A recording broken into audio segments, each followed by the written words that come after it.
वैष्णवी हगवणेला आत्महत्येला प्रवृत्त करणाऱ्या राजेश हगवणे आणि सुशील हगवणे यांच्या मुसक्यात आवळणार हे 2 दिवसापूर्वीच सांगितलेलं होतं आणि आज सकाळी या फरार आरोपींच्या मुसक्या बावधन पोलिसांनी आवळल्या। वास्तविक पाहता सगळीकडे सांगितलं जात होतं की त्यांना राजकीय पाठबळ आहे।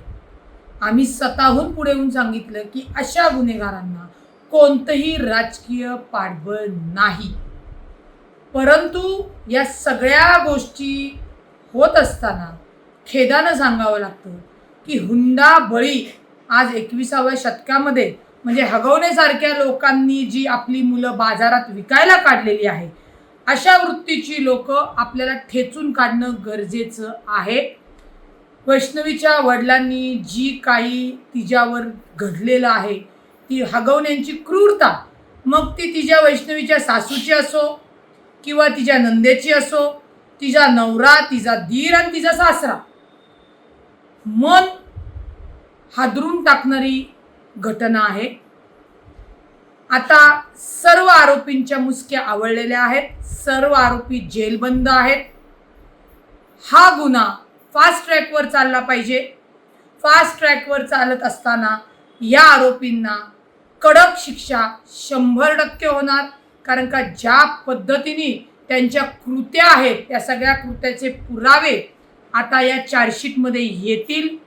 बावधन पोलिसांना तसे माननीय अजितदादा, पालकमंत्री अजितदादा यांचे आदेश आहेत, गृहमंत्री फडणवीस साहेबांचे आदेश आहेत आणि समाजामध्ये यापुढे अशी हुंडाबळीची एकही घटना होता कामा नये, याच्यासाठी तुम्ही आम्ही एकत्रितपणे डोळ्यात तेल टाकून या गोष्टींवर लक्ष ठेवणं गरजेचं आहे, जेणेकरून या घटना पुन्हा होणार नाहीत।